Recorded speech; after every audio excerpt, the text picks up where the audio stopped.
రాష్ట్రంలోనే number 1 faculties తో 100% పూర్తి క్లాసుల్ని అందిస్తూ ఆన్లైన్ రంగంలోనే నంబర్ 1 గా రాణిస్తోంది S&S publications. Hi everyone, welcome to S exams Adda. ఈ వీడియోలో మనము లా కమిషన్ ఆఫ్ ఇండియా గురించి డిస్కస్ చేద్దామండి. ఇటీవల కాలంలో మనకి 23వ లా కమిషన్కి చైర్మన్ వారితో పాటుగా సభ్యులు కూడా ఎన్నుకోవడం జరిగింది.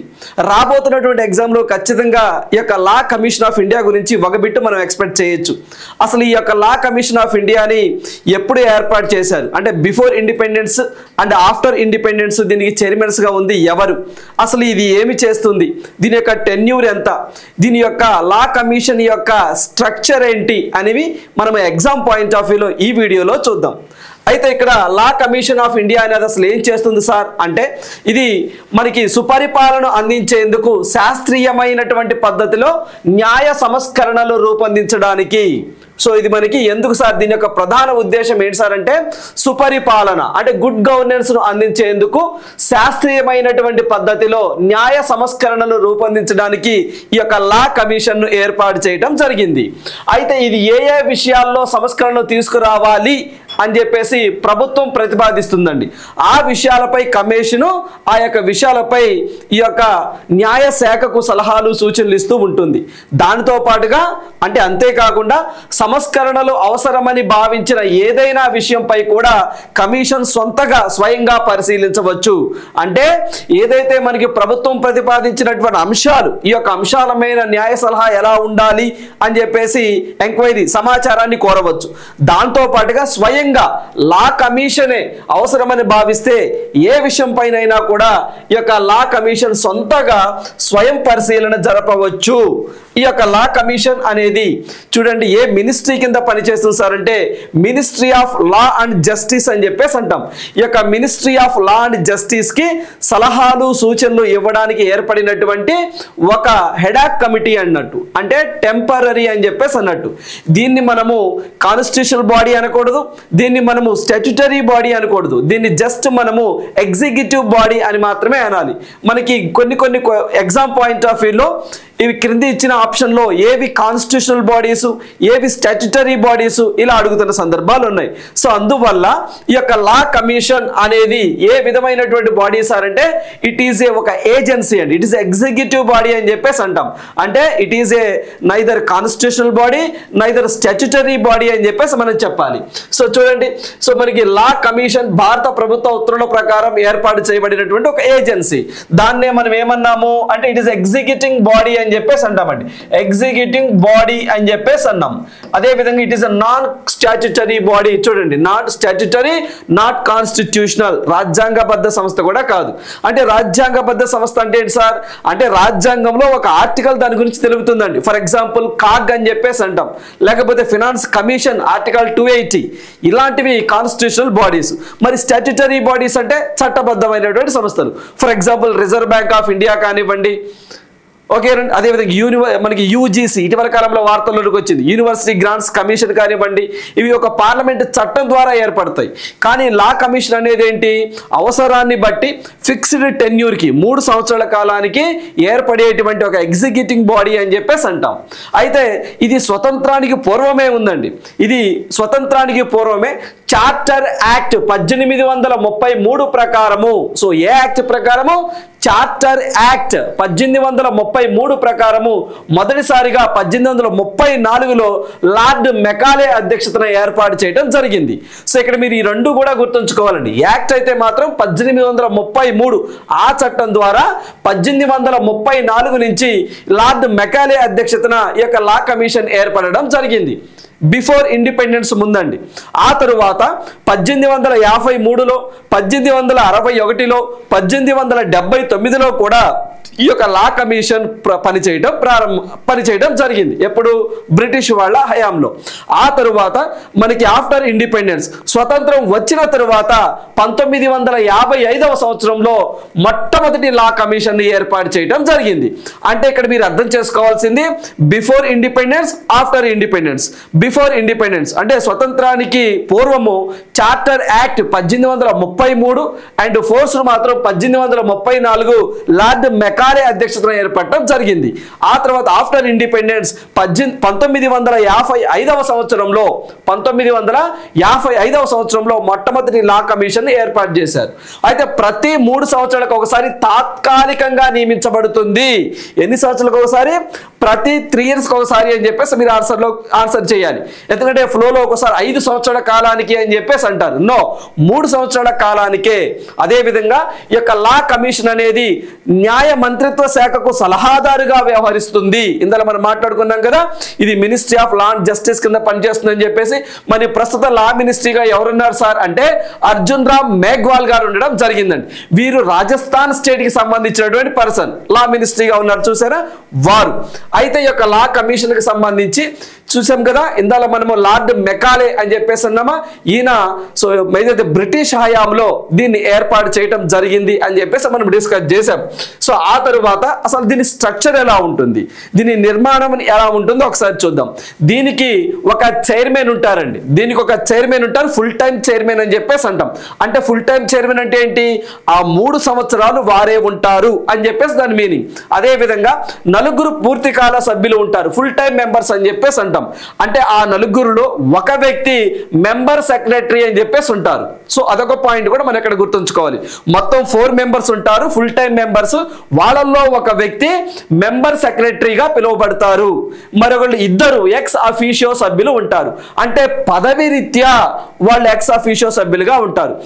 అప్ టు ఏదైతే మనకి పార్ట్ టైం సభ్యులు 5 ఉంటారండి, అంటే మాక్సిమం 5 ఉండవచ్చు. సో మరి దీని నిర్మాణాన్ని మీరు ఒకసారి స్ట్రక్చర్ ఫార్మేట్ లో చూద్దాం. చూడండి, సో ఇది సేమ్, ఇది మీకు కొంచెం క్లారిటీ ఉండడం కోసం సో మీకు డ్రాయింగ్ రూపంలో ఇవ్వడం జరిగింది. సో చూడండి, ఇక్కడ మనకి చైర్మన్ ఉంటారు, తర్వాత member 1, member 2, member 3. So member 4 ఎవరు ఉంటారంటే మెంబర్ సెక్రటరీ, మనం మాట్లాడుకున్నాం. తర్వాత ఎక్స్ అఫీషియోగా ఒకళ్ళు ఉంటారు, సో అంటే ఎక్స్ అఫీషియోగా 2 ఉంటారు. సో ఒకళ్ళేమో ఏ డిపార్ట్మెంట్ ఉంటారు, మరొకళ్ళు ఇంకో డిపార్ట్మెంట్ ఉంటారు. అవి ఏంటో చూద్దాం. అంటే డిపార్ట్మెంట్ కూడా ఉంటుంది. ఒకసారి మనము ఆ ఎక్స్ అఫీషియల్గా ఎవరు ఉంటారు అని చెప్పేసి కూడా ఎగ్జామ్ లో అడగడానికి పాసిబిలిటీ ఉంటుంది. సో ఒకసారి మనం ఇక్కడ చూసినట్లయితే, సో ఇక్కడ చూడండి, ఫస్ట్ మనకి చైర్మన్, మీ అందరికీ తెలిసింది. ఆ చైర్మన్ తర్వాత మాట్లాడుకుందాం. సో ఇక్కడ మీరు చూడితే ఈ సభ్యులు కూడా మనం తర్వాత మాట్లాడుకుందాం. ఫస్ట్ ఇక్కడ ఎక్స్ అఫీషియో సభ్యులు అని చెప్పేసి అన్నాం. ఎవరుంటారు సార్ అంటే ఇక్కడ మనకి ఎక్స్ అఫీషియో సభ్యులుగా సెక్రటరీ అండి. ఏ సెక్రటరీ సార్ అంటే department of legal affairs secretary అని చెప్పేసి అంటాం. ఎవరుంటారు? డిపార్ట్మెంట్ ఆఫ్ లీగల్ అఫైర్స్ అని చెప్పేసి అంటాం. లీగల్ అఫైర్స్ సెక్రటరీ అని చెప్పేసి అంటామండి. అఫైర్స్ సెక్రటరీ అని చెప్పేసి అంటాం. సెక్రటరీ అని చెప్పేసి ఒక వ్యక్తి ఎక్స్ అఫీషియల్ మెంబర్ గా ఉంటారు. మరొక వ్యక్తి ఎవరు సార్ అంటే లీగల్, సో మనకి లెజిస్లేటివ్ అండి. మరొక వ్యక్తి వచ్చేసరికి లెజిస్లేటివ్ డిపార్ట్మెంట్ సెక్రటరీ అని చెప్పేసి అంటాం. వీరిద్దరూ కూడా ఎక్స్ అఫీషియో, అంటే ఆ పదవి రీత్యా department of legal affairs secretary, legislative department secretary, వీళ్ళిద్దరూ కూడా ఎక్స్ అఫీషియో సభ్యులుగా ఉంటారు. ఇదొక పాయింట్. సో 5 పార్ట్ టైం సభ్యులుగా ఉంటారు. సో ఇప్పుడు వీళ్ళ గురించి మనం డిస్కస్ చేద్దాం. చైర్మన్ ఎవరు? పూర్తికాల సభ్యులు ఆల్రెడీ మొత్తం 4 ఉంటారన్నాం. వాళ్ళల్లో ఒక ఆయన మెంబర్ సెక్రటరీ అని చెప్పేసి అన్నామా. సో వారితో కలిపి 4 ఉంటారు. రైట్. సో మరి ఇప్పుడు ఇక్కడ చూసినట్లయితే మరి చైర్ పర్సన్ కు ఉన్నటువంటి క్వాలిటీస్ ఏంటి సార్ అంటే చైర్పర్సన్ కి, అంటే లా కమిషన్ కి చైర్పర్సన్ లేదా చైర్మన్. చైర్పర్సన్ అంటే మనము మెయిల్ ఆర్ ఫిమేల్ బోత్ ఉపయోగిస్తాం. చైర్మన్ అంటే ఓన్లీ మెయిల్ డామినేషన్ అన్నట్టు. సో ఇక్కడ చూసినట్లయితే ఖచ్చితంగా వారు ఎవరైతే చైర్పర్సన్ గా ఎన్నికవుతారో వారు సుప్రీంకోర్టులో జడ్జి అయ్యన్నా ఉండాలి, లేకపోతే హైకోర్టులో చీఫ్ జస్టిస్ కైనా పనిచేసి ఉండాలి. అది దాని యొక్క ఎలిజిబిలిటీ క్రైటీరియా. అదే విధంగా ఫుల్ టైం మెంబర్స్ చూసినట్లయితే legal scholars and experts, some times serving the judges కూడా పనిచేసిన వాళ్ళు కూడా ఉండొచ్చు అని చెప్పేసి అంటున్నారు. అదే విధంగా మెంబర్ సెక్రటరీ మనం చూస్తే ఫుల్ టైం మెంబర్ అండి. So day to day operations మొత్తం కండక్ట్ చేసేది ఎవరు సార్ అంటే మెంబర్ సెక్రటరీనే. అదొక పాయింట్ గుర్తుంచుకోండి. సో అదే విధంగా ఎక్స్ అఫీషియో మెంబర్స్ మనం డిస్కస్ చేసాం ఇప్పుడు. అదే విధంగా పార్ట్ టైం మెంబర్స్ గరిష్టంగా 5 ఉండొచ్చు. మరి దీనికి సంబంధించి ఒకసారి చూద్దాం. చూడండి, ఏదైతే ఇప్పుడు మనకి 23వ లా కమిషన్ మనకి అపాయింట్ అయ్యారు. మరి 22వ లా కమిషన్ ఎవరు సార్ అంటే మీరు పిక్ లో చూస్తున్నారు. సో వీరేనండి. సో వీరు రితురాజ్ అవస్థి అని చెప్పేసి అంటామండి. ఇతనే మనము రితురాజ్ అవస్థి అని చెప్పేసి అంటాము. వీరు 22వ ఎప్పుడండి 22వ, సో ఇది ఒకటి గుర్తుంచుకోండి, 22వ లా కమిషన్ చైర్మన్ వీరు. ఈయన గతంలో కర్ణాటక చీఫ్ జస్టిస్ గా పనిచేసినటువంటి సందర్భం కూడా ఉంది. వారు 23వ లా కమిషన్ గా ఎన్నికవడం జరిగింది. ఎప్పుడు 22వ లా కమిషన్ అండి. అయితే ఇక్కడ పాయింట్ ఏంటి సార్ అంటే ఇప్పుడు 22వ కమిషన్ అనేది 3 years కి కంప్లీట్ అవడం జరిగింది. 3 years కి కంప్లీట్ అవడం జరిగింది. అయితే ఇప్పుడు మనకి 23వ కమిషన్ రావడం జరిగింది చైర్పర్సన్ గా. మరి ఇక్కడ చూసినట్లయితే చూడండి, ఈ యొక్క 22వ లా కమిషన్ అనేది ప్రభుత్వానికి ఒక 12 నివేదికలు ఇవ్వడం జరిగిందండి. అంటే ఇలా చేస్తే బాగుంటుంది, అలా చేస్తే బాగుంటుంది అని చెప్పేసి రిపోర్ట్స్ సబ్మిట్ చేస్తూ ఉంటుంది. For example uniform civil code కానివ్వండి, అదేవిధంగా స్వలింగ సంపర్కులకు సంబంధించి కానివ్వండి, లేకపోతేనేమో విమెన్ మ్యారేజెస్ సంబంధించి ఈక్వల్గా 21 years చేయటం కానివ్వండి. ఇప్పుడు మనకి ప్రజెంట్ మన భారతదేశంలో ఫిమేల్ ఏజ్ లిమిట్ అంటే మ్యారేజ్ చేసుకోవడానికి ఏజ్ ఎంత సార్ అంటే 18 సంవత్సరాలు. మేల్కి అయితే 21 years, ఫిమేల్ కూడా మాకు 21 years చేయండి అని చెప్పేసి డిమాండ్ ఉంది. అవి చేయొచ్చా చేయకూడదా, దీని మీద లీగల్గా వచ్చే ఇష్యూస్ ఏంటి అని చెప్పేసి మనకి లా మినిస్ట్రీకి సో వీళ్ళు రిపోర్ట్లు సబ్మిట్ చేస్తూ ఉంటారు. అలాంటివన్నీ చేస్తూ ఉంటుంది.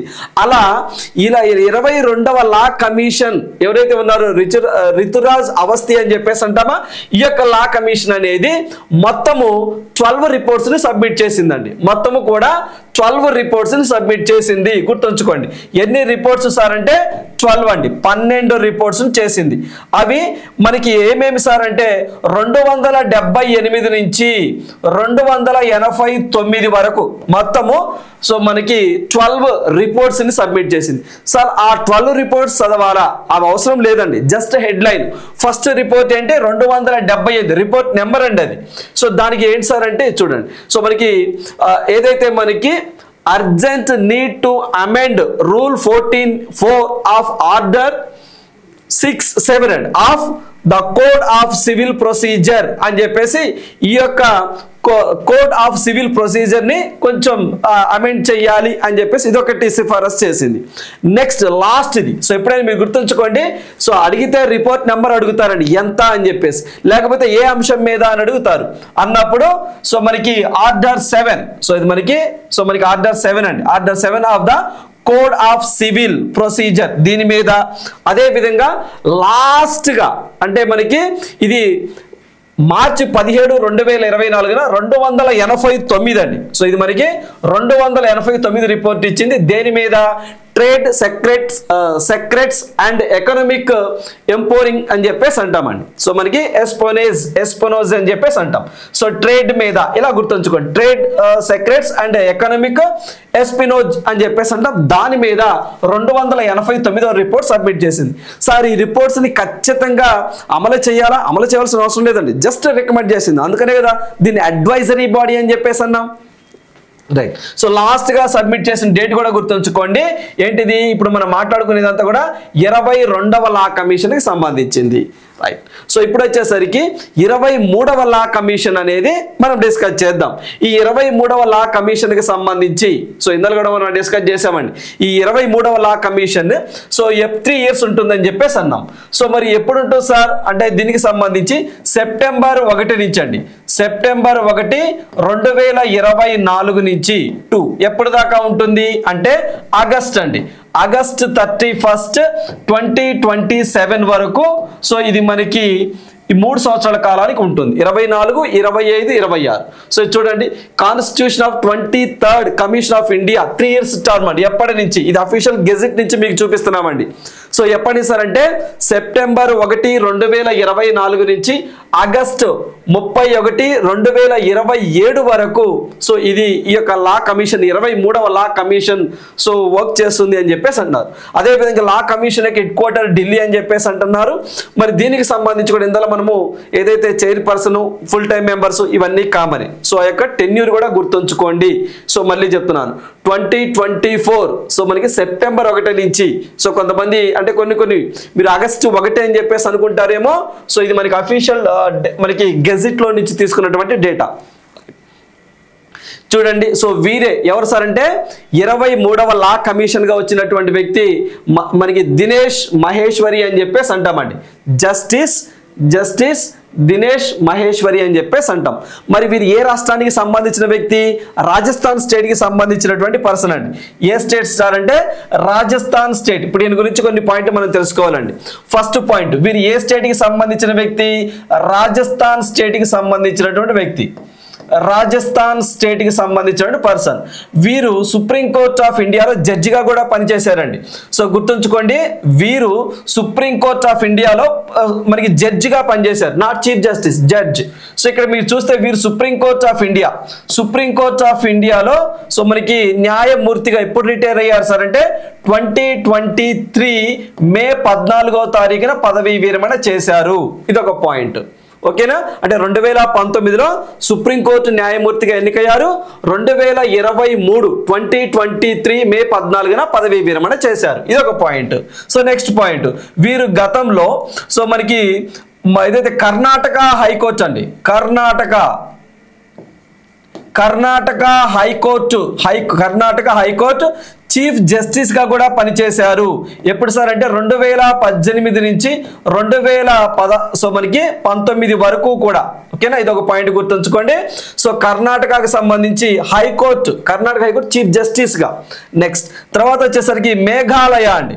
సో వీరు మేఘాలయ హైకోర్టు చీఫ్ జస్టిస్గా కూడా పనిచేయటం జరిగింది. ఏ టైంలో సార్ అంటే 2016 నుంచి 2018 వరకు. సో ఇది ఒక పాయింట్ కూడా గుర్తుంచుకోవాలి, ఎందుకంటే ఆయన చీఫ్ జస్టిస్గా అండి. సో కర్ణాటక హైకోర్టు చీఫ్ జస్టిస్గా, మేఘాలయ హైకోర్టు చీఫ్ జస్టిస్గా పనిచేశారు. ఆ తర్వాత 2019లో సుప్రీంకోర్టు న్యాయమూర్తిగా ఎన్నికయ్యారు. 2023 మే 14న పదవీ విరమణ చేశారు. ఆ తర్వాత లా కమిషన్కి చైర్మన్గా రావడం జరిగింది. సో మనకి దినేష్ మహేశ్వరి గారు ఏ స్టేట్లో జన్మించారంటే రాజస్థాన్ స్టేట్కి సంబంధించినటువంటి పర్సన్ అని చెప్పేసి మీరు ఆన్సర్ చేయాలి. రైట్.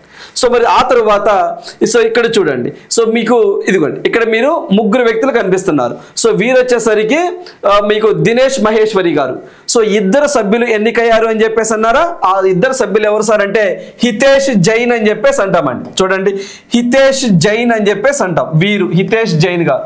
మరొకళ్ళు వచ్చేసరికి డిపి వర్మ గారు అండి. ఇదిగోండి డిపి వర్మ గారు వీరు సభ్యులు. సో మొత్తము 4 ఫుల్ టైం మెంబర్స్ అంటారా? ఆ ఫుల్ టైం 4 మెంబర్స్ లో ఇద్దరు వచ్చేసరికి సో ఇక్కడ చూడండి, ఇద్దరు వచ్చేసరికి సో ఒకళ్ళేమో సో మనకి హితేష్ జైన్ అని చెప్పేసి అంటాం. మరొకళ్ళేమో డిపి వర్మ అని చెప్పేసి అంటాం. ఇద్దరు. సో మరొక వ్యక్తి ఇంకో పాయింట్ అండి, మెంబర్ సెక్రటరీ అని చెప్పేసి అంటామండి. వీరు గతంలో ఉన్నవారే, కొత్తగా ఏమి ఎలక్ట్ అవ్వలేదు. సో థర్డ్ పర్సన్ వచ్చేసరికి ఎవరు సార్ అంటే మెంబర్ సెక్రటరీ అని చెప్పేసి అంటామండి. సో ఎవరంటే మెంబర్ సెక్రటరీ అని చెప్పేసి అంటాం. వారి పేరు ఏంటి సార్ అంటే రీతా వశిష్ట అని చెప్పేసి అంటామండి. వశిష్ట అని చెప్పేసి అంటాము. గుర్తుంచుకోండి, రీతా వశిష్ట అని చెప్పేసి మెంబర్ సెక్రటరీగా ఉన్నారు. ఇది ఒక పాయింట్. సార్ మరి ఇంకొక పర్సన్, మొత్తం 4 ఉన్నారు కదా. సో అది ప్రెసిడెంట్ గారు అపాయింట్ చేస్తారండి తర్వాత. అంటే ప్రస్తుతానికైతే మాత్రము సో వీళ్ళు ఇద్దరు పేర్లే మనం గుర్తుంచుకోవాలి, ఎందుకంటే రీసెంట్గా ఎన్నికయ్యారు కాబట్టి. ఓకేనా? సో ఇది అంటే మీకు ఇక్కడ ఫస్ట్ లో చెప్పినట్టు ఇదిగోండి, ఇక్కడ మీకు ఫుల్ టైం మెంబర్స్ ఇదిగో ఇక్కడ ఉన్నారు చూసారా. సో ఇక్కడ చూస్తే చైర్మన్ గా సో మనకి దినేష్ గారు అండి. సో ఇక్కడ చైర్మన్ గా దినేష్ గారు ఉన్నారు, దినేష్ మహేశ్వరి గారు ఉన్నారు. తర్వాత 4 అన్నారు. 4లో ఇద్దరు పేర్లు మీకు చెప్పాను. సో ఒకళ్ళు వచ్చేసరికి హితేష్ జైన్, డిపి వర్మ. ఓకేనా? సో మరొక మెంబర్ సెక్రటరీ ఎవరు సార్ అంటే సో రీతా వశిష్ట అని చెప్పేసి అన్నాను. వాళ్ళే ఉన్నారు ప్రస్తుతం. ఓకేనా? సో వీళ్ళిద్దరు పేర్లు అవసరం లేదు, వాళ్ళ డిజిగ్నేషన్ గుర్తుంచుకోండి. ఈ 5 ఉంటారు, అప్ టు 5 ఉంటారు అని గుర్తుంచుకోండి, వాళ్ళ పేర్లు అవసరం లేదు. రీసెంట్గా వచ్చిన పేర్లే గుర్తుంచుకోవాలి ఎగ్జామ్ పాయింట్ ఆఫ్ వ్యూలో. రైట్. సో ఇది దీనికి సంబంధించినటువంటి పూర్తి సమాచారం 23వ లా కమిషన్కి సంబంధించి. రైట్. సో మరి ఇప్పటి వరకు కూడా మొత్తం 23 మంది అండి లా కమిషన్ చైర్మన్గా చేస్తున్నారు. ఇప్పుడు 23 ఆయన వచ్చారు. సార్ మరి మొత్తం 23 మందిని చదువుకోవాలా? నో, ఎగ్జామ్లో అలా అవసరం లేదు.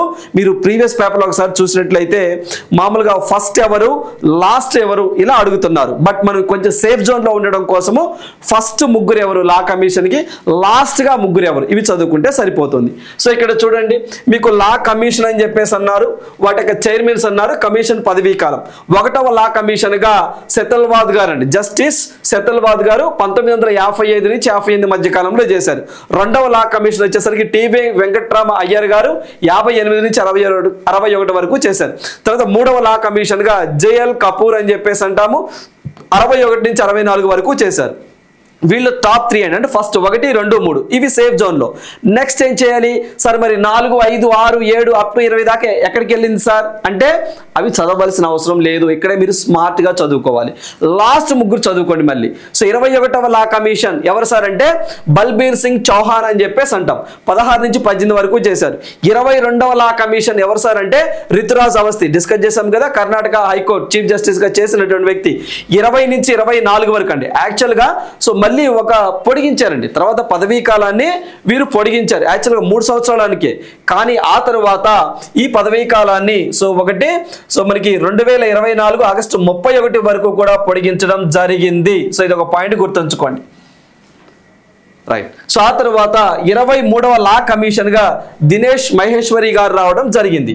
సో వీరు ఎప్పుడు సార్ అంటే సో వీరు మామూలుగా అయితే ఇక్కడ చూడండి ఏప్రిల్ 15, 2025 అని చెప్పేసి అన్నారండి. సో ఇది మీకు చూసినట్లయితే మామూలుగా ప్రెసిడెంట్ గారు అపాయింట్ చేశారండి, కానీ చైర్మన్ రావటం మాత్రము సో మీకు అఫీషియల్ డేటాలో ఇందులో మీకు చెప్పానండి. సో ఇందులో మీకు అఫీషియల్గా చెప్పాను.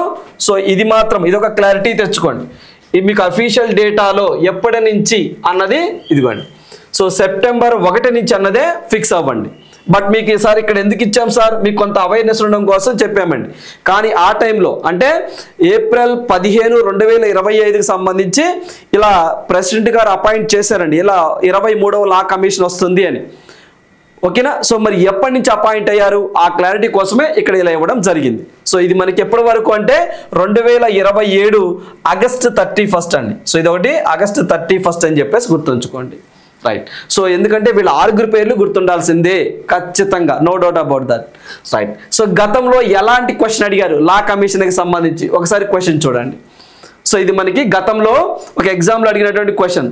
లా కమిషన్ ఆఫ్ ఇండియాకి సంబంధించి క్రింది ప్రకటనను పరిగణించండి, తప్పేంటి అని చెప్పేసి అన్నారు. విచ్ ఈస్ నాట్ కరెక్ట్ అని చెప్పేసి అంటున్నారు, తప్పు.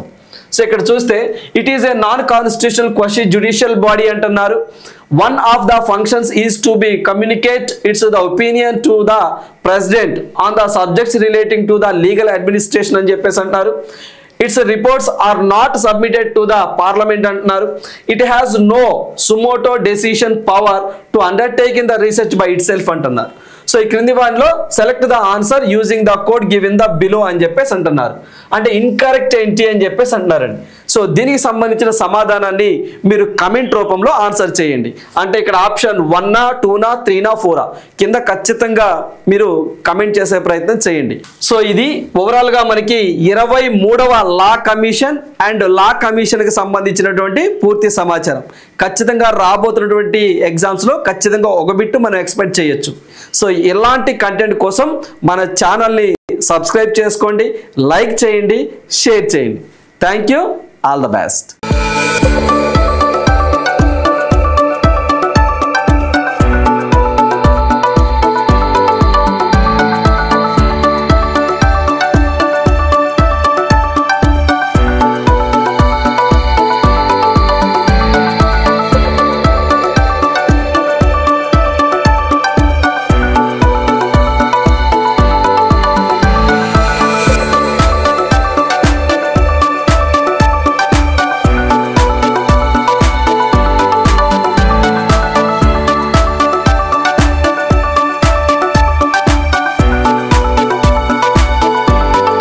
రాష్ట్రంలోనే నంబర్ 1 ఫ్యాకల్టీస్ తో 100% పూర్తి క్లాసుల్ని అందిస్తూ ఆన్లైన్ రంగంలోనే నంబర్ 1 గా రాణిస్తోంది S&S పబ్లికేషన్స్.